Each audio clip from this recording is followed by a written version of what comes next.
Oi, gente. Vamos assistir a ministra Gleisi Hoffmann detonando o vitimismo dos bolsonaros. E é sempre muito bom ouvir a Gleisi, né? Vocês sabem que eu tenho uma admiração muito grande por ela, inclusive porque ela já apoiou aqui o canal várias vezes. Então vamos apoiar um vídeo como esse e compartilhar, gente. Vamos lá. Vou assistir e comentar. Vamos lá.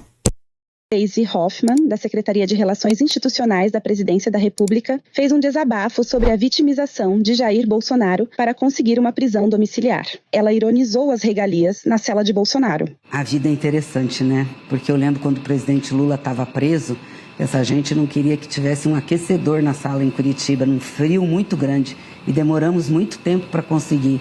Nunca teve frigobar na cela do presidente, nunca teve nenhum. E agora Bolsonaro quer todas as regalias. Ele que criticava isso, né?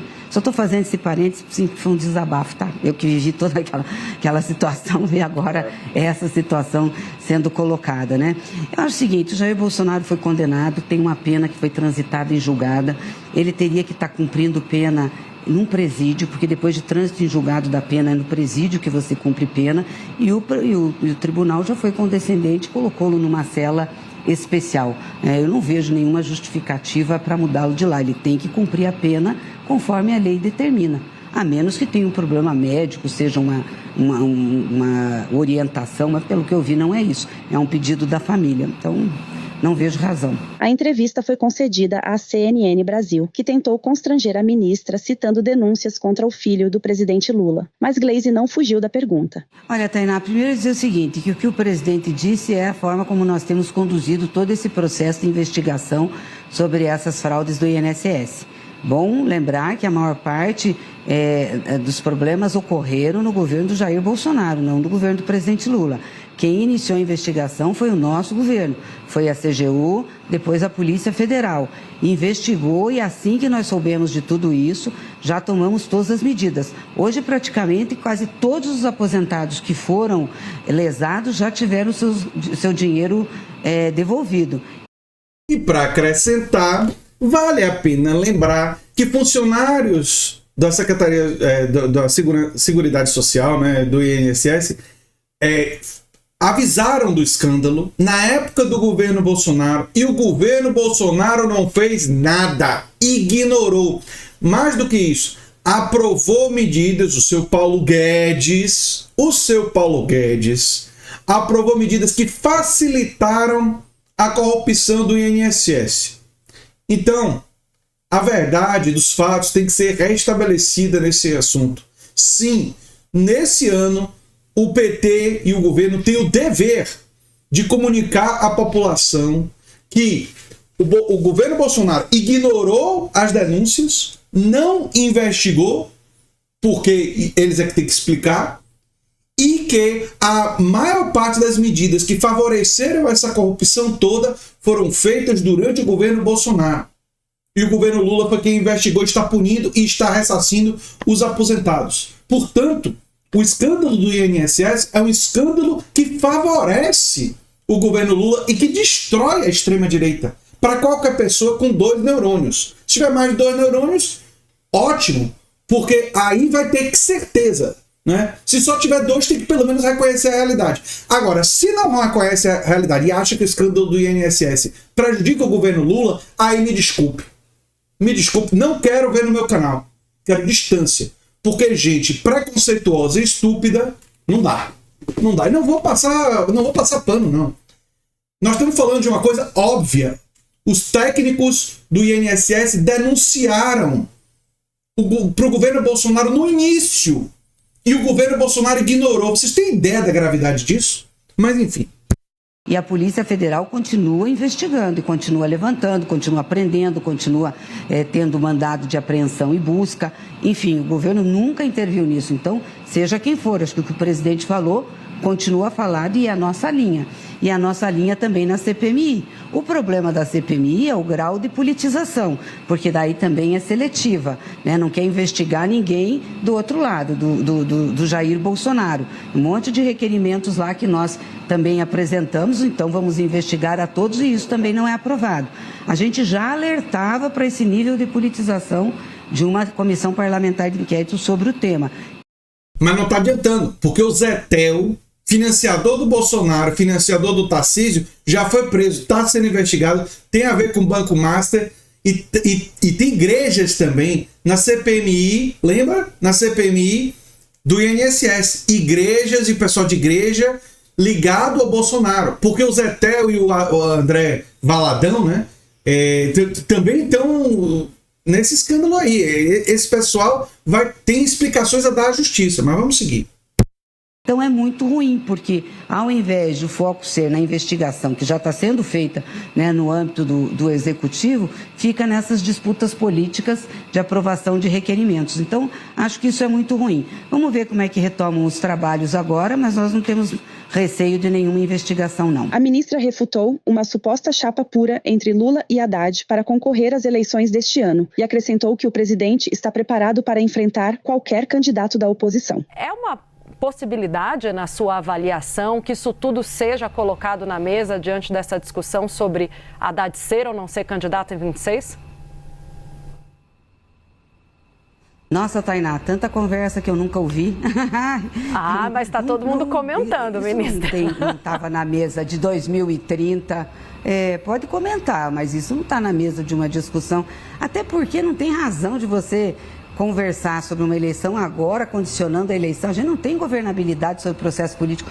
Magalhães Pinto dizia que política é como nuvem, muda a qualquer momento. Então não tem como você fazer nenhum compromisso nesse sentido, e nem acredito que tenha sido essa a vontade do Haddad, se eu conheço, entendeu? Muito menos de chapa pura. Ele conhece política, sabe que num processo de disputa como nós estamos vivendo, principalmente de um quadro com muita polaridade, muita polarização, a gente precisa de aliança. Então eu não vejo muita sustentabilidade nessas conversas, entendeu? Assim, do ponto de vista da política concreta. Seria Geraldo Alckmin o vice?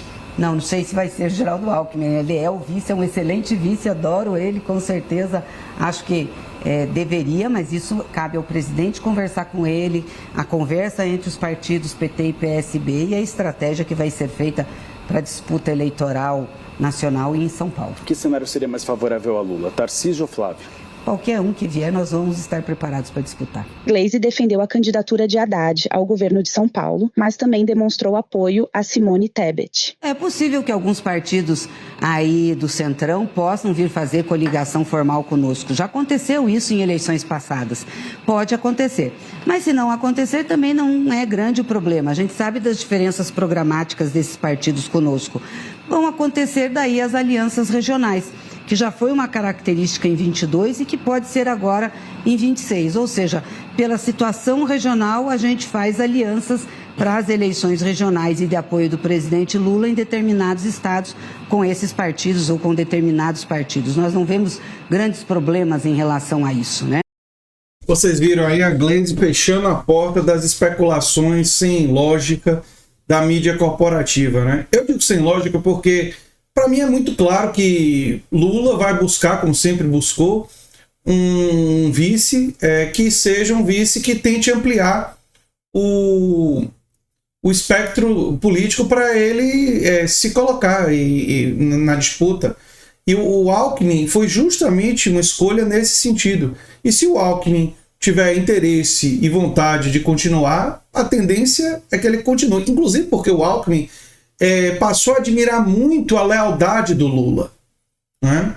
Então é interessante esse fenômeno que o Lula tem. Que o Lula, quando as pessoas que convivem com ele ganha essas pessoas. Percebam o Alckmin e a Simone Tebet. Antes, adversários, antes em lugares diferentes, quando passaram a fazer parte de chapa ou do governo e tudo mais, e conviveram com Lula, conheceram Lula, se tornaram extremamente leais a Lula e estão valorizando, elogiando Lula, elogiando sua lealdade. Olha, isso diz mais sobre Lula do ponto de vista político do que muita coisa. Essa capacidade de conquistar as pessoas, né? Isso fala muito. Mas enfim, vamos seguir. É importante a gente ter um conjunto de partidos que coliguem e que sejam, né, desse nosso espectro, e a gente tem mantido isso, para que a gente possa ter força eleitoral, a questão de tempo de TV, tudo isso conta e é muito importante.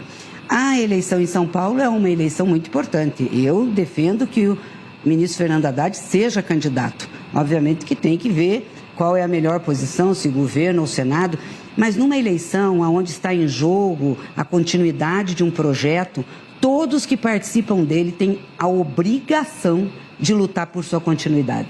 E para quem tem voto ou condições de ter voto, essa é a luta mais importante.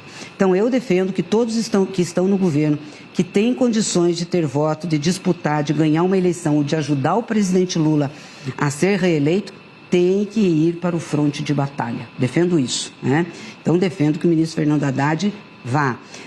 Tem essa discussão da ministra Simone Tebet com a ministra Marina. A ministra Marina deve entrar no PT, mas aí tem que fazer uma discussão também qual seria a melhor posição dela nesse jogo da política, né? Se um cargo majoritário, um cargo proporcional, assim como a ministra Simone Tebet, que é de um outro partido, do MDB. Eu vejo com muito bons olhos a Simone, por exemplo, ter uma disputa eleitoral em São Paulo. Acho que seria E aí bom. Ela indo para o PSB, eventualmente? Não sei, eu não conversei com ela, só estou dando minha opinião, ela vai ficar brava comigo. Só estou dando minha opinião, que eu vejo com muito bons olhos, né? Aí teria que ver se o MDB concorda ou não concorda, se ela...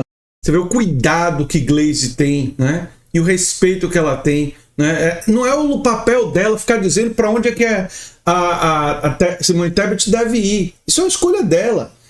Mas a Gleisi está se posicionando com clareza de que nomes como Fernando Haddad e Simone Tebet devem disputar espaço, e São Paulo é o local natural do Haddad e poderia ser o local da Simone Tebet, onde ela tem mais chances de ter mais voto do que no Mato Grosso, né? Então é muito... fora a importância estratégica de São Paulo enquanto colégio eleitoral para ter disputa, né? Não que Mato Grosso não seja, mas São Paulo é mais importante. Então a lucidez da Gleisi é muito bom de ouvir, né? Eu toparia mudar de partido, mas ela é um ativo político muito importante, né? Saiu da eleição com esse ativo político, uma pessoa que teve um papel importante nesse processo todo, e eu acho que, assim, como eu estou dizendo, temos que ir para o fronte. Quem está defendendo a continuidade desse projeto tem que lutar por ele. Gleisi comentou sobre a relação com o Congresso Nacional e os projetos que são importantes para o governo aprovar esse ano, como a PEC da segurança, o PL antifacção e o fim da escala 6x1. Olha, nós temos conversado muito com o presidente Hugo Mota e também com os líderes, porque é uma prioridade nossa, né? Até o nosso líder Guimarães me perguntaram que ele falou que estava difícil, tinha subido no telhado, mas ele estava muito preocupado com o relatório, porque, de fato, o relatório apresentado, né, pelo deputado Mendonça não é um relatório que contemple as expectativas que o governo tinha. Porque o que nós queremos com a PEC da segurança? Que as finalidades, as funções de cada ente, né, sejam bem descritas, estejam bem colocadas, para que não haja concorrência de competência e problemas entre os entes federados. Aqui ela já vai falar das prioridades, né? Das prioridades envolvendo o fim do 6x1, envolvendo a PEC de segurança, prioridades que, ao meu ver, são realmente muito importantes, e especialmente o fim do 6x1 me parece que é central na disputa eleitoral desse ano de 2026. Eu sou André Teixeira Jacobino, o canal é a Nova Máquina do Tempo. Se você gosta do que a gente faz, se inscreve, dá um like, compartilha, quem sabe vira membro ou apoiador, quem sabe faz os nossos cursos, o link está no comentário fixado, ou um pix para andretj@terra.com.br. E se você gostou desse vídeo, provavelmente vai gostar do vídeo sugerido aqui no final. E foi excelente ver a Gleisi, não só detonando o vitimismo e mostrando a diferença com Lula, mas também fechando a porta da mídia corporativa quando eles vêm com especulações nada a ver, né? Realmente, a Gleisi é uma dessas políticas que dá orgulho de estar no nosso campo. Um abração, gente, e até o próximo vídeo. Tchau, tchau.